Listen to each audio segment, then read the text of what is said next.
Dans la cité phocéenne, 2100 places de stationnement ont été retirées en 4 ans, ce qui pousse de nombreux conducteurs au stationnement anarchique. C'est une place handicapée, là. Hein. Vous n'êtes pas handicapé. Eh bien alors, vous n'avez pas à être là. Elle n'a qu'à prendre le handicap en même temps. C'est franchement scandaleux. Vous avez vu que vous êtes sur une piste cyclable? C'est 135 €.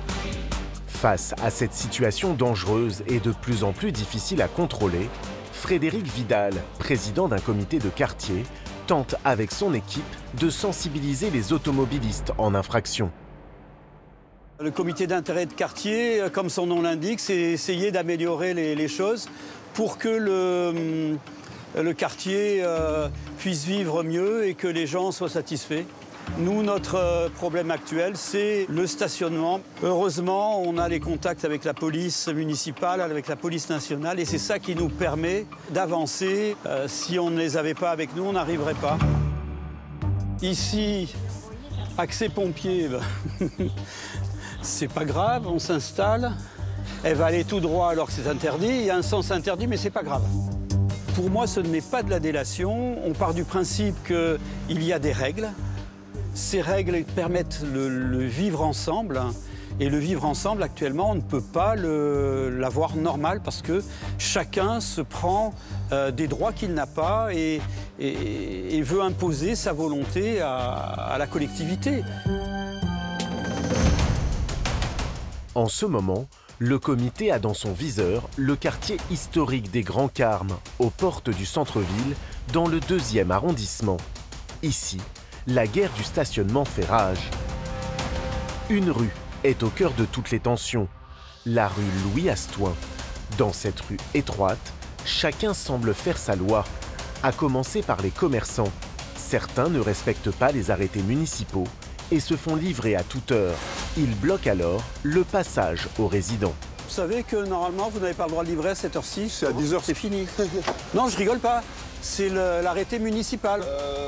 C'est le présent, je vais où je veux. Ah non, vous faites pas où vous voulez. Normalement, à 11 h, c'est fini. Comment je vais descendre celle-là? C'est mon magasin, comment je vais?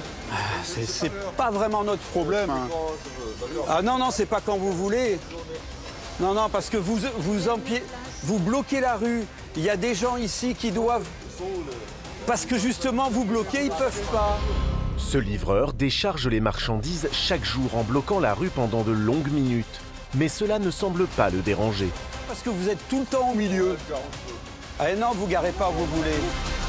Face à cette situation invivable pour les habitants de la rue, Frédéric Vidal tente pour la énième fois d'alerter ce commerçant. Monsieur, on a déjà discuté à plusieurs reprises sur le sujet. J'étais venu avec la police. Je vais revenir avec la police. Ça se finira mal. Vous savez que vous n'avez pas le droit de vous faire livrer après 10 heures. Vous bloquez sans arrêt le passage. C'est une rue qui est sans issue. Les gens, ils ne peuvent pas bouger. Ils ne peuvent pas ranger leur véhicule dans leur parking. C'est absolument insupportable. Tous les jours, on le dit. Tous les jours, c'est pareil. Parce qu'on travaille ici, Non, mais que vous travaillez ou pas, il y a des règles, il faut les respecter. Est-ce qu'on a bloqué la route, vous voulez passer? On vous laisse passer. Mais c'est pas ça. Malgré ses efforts pour faire comprendre à ce commerçant que son manque de civisme gêne toute la rue, l'homme refuse tout dialogue.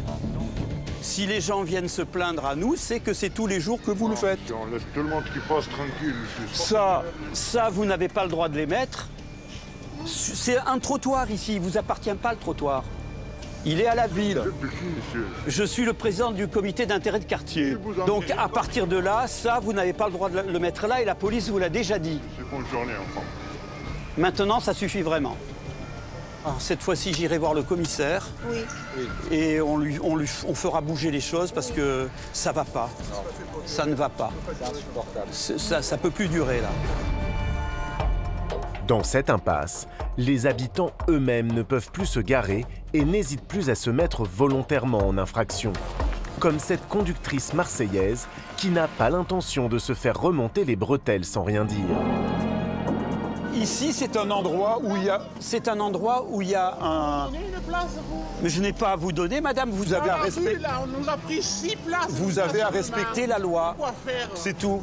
Là, dans la rue, pour rien, Là. vous avez 6 places. Qu'est-ce qu'il y a là, Vous madame? répondez pas, là. C'est pas moi, c'est pas mon qui? problème.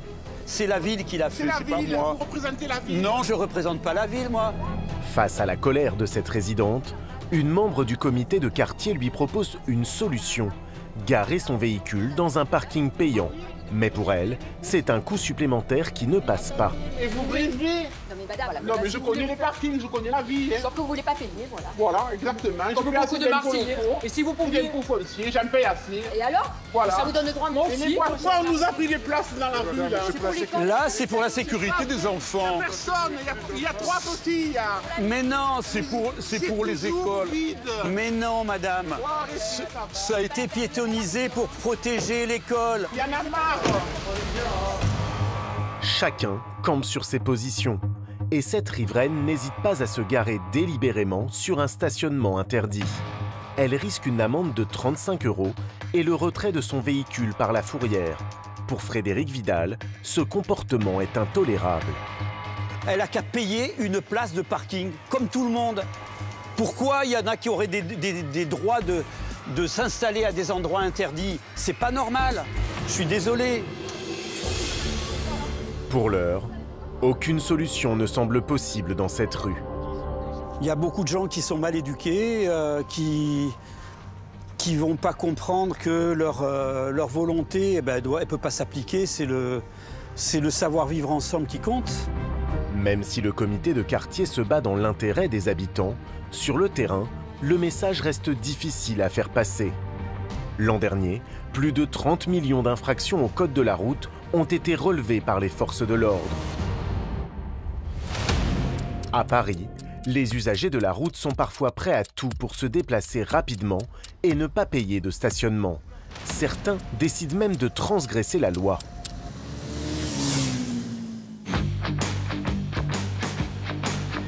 En 2024, on compte 760 000 motards immatriculés dans la capitale pour 42 000 places de stationnement. Entre manque d'infrastructures adaptées et risque d'amende, pour les conducteurs de 2 roues, se garer dans la capitale est un vrai casse-tête. Comme pour Xavier, alias Haussmann Rider. Cet agent immobilier et youtubeur de 44 ans partage son quotidien de motard sur sa chaîne YouTube, qui rassemble plus de 20 000 abonnés. Salut. Yes, c'est moi. Enchanté, mec. Équipé d'une petite caméra fixée sur son casque, il filme et commente chacun de ses trajets au gré de ses péripéties.